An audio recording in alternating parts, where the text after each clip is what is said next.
Du négatif, mais aussi du positif, les profs ne flinguent pas la méthode de certification par unité, mais ils demandent qu'on l'adapte au moins. Marie-Martine Schins, elle-même enseignante, concède que tout n'est pas optimal. Alors c'est vrai qu'il y avait des objectifs de retrouver une forme de motivation pour l'élève à chaque fois qu'il réussissait. Maintenant, on constate que dans certaines écoles, ça marche pas mal, que dans d'autres, par contre, la motivation pose problème, notamment parce que le fait de savoir qu'on réussit d'office n'est pas toujours un moteur pour l'investissement de l'élève. Donc ça, c'est un élément, je pense, qui doit être rebalisé.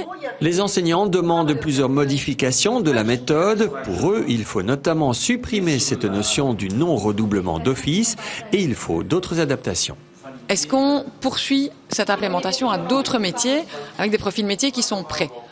À mon sens, la réponse est oui, moyennant une évaluation claire et moyennant d'autres balises, notamment une balise par exemple qui permettrait, pour éviter peut-être cette question du non-redoublement, qui demanderait à l'élève d'avoir au minimum X unités réussies avant de passer à la suite.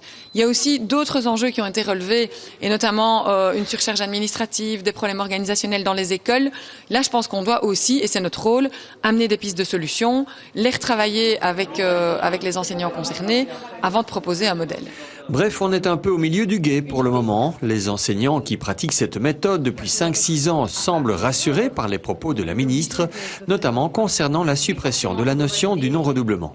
C'est rassurant parce que voilà, ici, depuis 5-6 ans que la CPU existe, les élèves ont constaté, voilà, de 5 à 6e, on passe systématiquement. Mais oui, là, on va faire un peu marche arrière, on va revenir soit à l'ancien système ou le système des crédits comme il se passe dans les études supérieures. Donc voilà, c'est une piste, ce n'est pas encore peut-être la bonne solution, mais oui, on l'a envisagé en groupe, oui.